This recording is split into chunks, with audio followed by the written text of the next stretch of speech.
This is Alan Wake, and it's finally here on Nintendo Switch. You play as protagonist Alan Wake, who is a writer, he's a novelist, and he goes to a small town of Bright Falls with his wife Alice for some peace away from home, away from all of the work, and also to try and find some motivation to start writing his next book. He can't seem to put pen to paper though, but somehow, as you play, the book is writing itself. You are living in the story that Alan Wake wrote that he can't remember writing as you collect pages of the manuscript as you progress on. Things take a mysterious dark turn very quickly as he tries to uncover the mystery behind his wife's sudden disappearance in this survival horror action adventure. The game is split into different episodes in a very similar style to a good thriller TV show with plot twists and cliffhangers at the end of each episode, with 6 episodes in total, with all of the DLC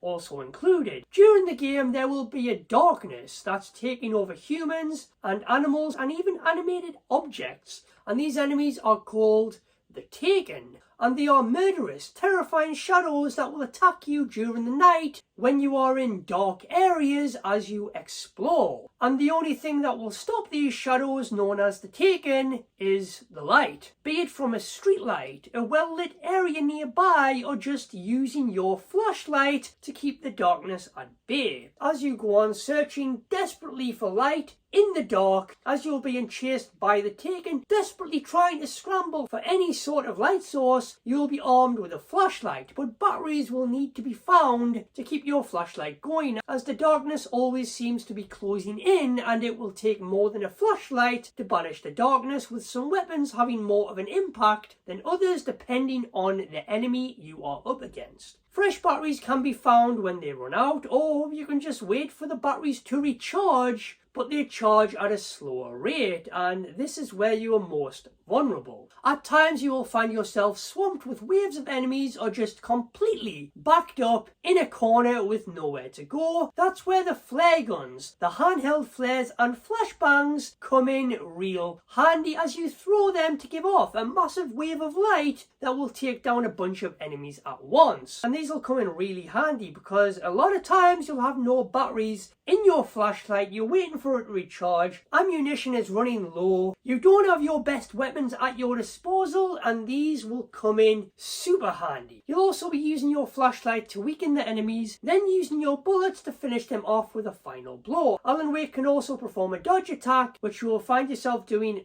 a lot. And when you do perform a dodge attack, it'll put you in this slow motion dodge cinematic moment if performed correctly. And also watch out for projectiles that can be thrown at you, so you'll be ducking and dodging, not just enemies coming at you, some enemies can charge at you as well, so be on the lookout for that. They can catch you from behind, and after so many blows you will lose a lot of health and the screen will start to go dim, it will start to go grey and your heart will be racing. Your health will eventually slowly refill itself, it will slowly regenerate, or if you manage to find some sort of light source, your health will regenerate faster, and light sources are essentially checkpoints. The enemies will also be wielding weapons themselves, from axes, mallets, knives, shovels, and chainsaws. They will also vary by speed, size, with some enemies being easier to kill than others and slower, while others are big brutes that will come at you with a chainsaw or a big axe that will require you to deal more damage to kill them, and then just more juice will also be required from your flashlight to weaken them, to stun them enough for a final blow. There's also a bunch of collectibles, from coffee thermoses, manuscripts and TV sets that shows a black and white TV show on the screen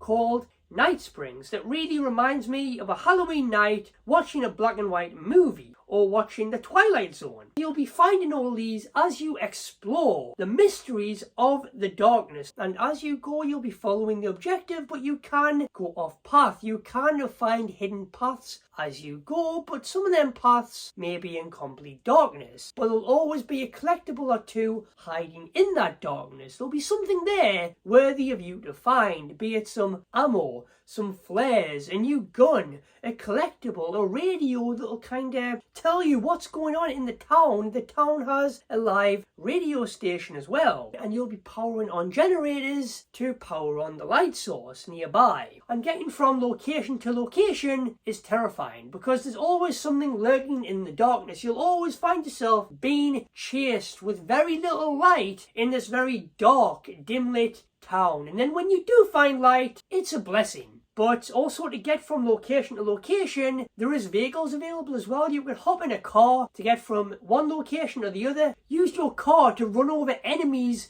in the way, or run over a whole bunch of enemies, and you can also use the beams of your car to destroy enemies as well. Now, on Switch, this game runs well. It runs really, really well. It runs great, in fact. But it does look muddy, it does look murky, and the draw distance and textures definitely aren't up there with the other remastered versions of the same game as to be expected. Early on as well, I did come across some major graphical hiccups like this, and just textures popping in as you go, and how I thought some areas in the forest were enemy shadows ahead, but it turned out to just be the way the textures were loading on Switch. This game, however, does use a heavy use of motion blur with blurry textures and struggling lighting effects at times, and considering most of the time you will be in darkness, lighting effects aren't really something I'm too concerned about with the lighting issues and the motion blur, because a lot of the time you'll be in the dark of night, it's foggy, it's misty, and the audio is great. The horror around you, you hear well. There's no issues with the audio is great. Alan Wake narrating the story as you play is phenomenal as ever. Now, there is also frame rate issues being reported across the board, but for the most part, it's been a pretty smooth experience for me overall. Apart from these graphical issues popping in here and there, that does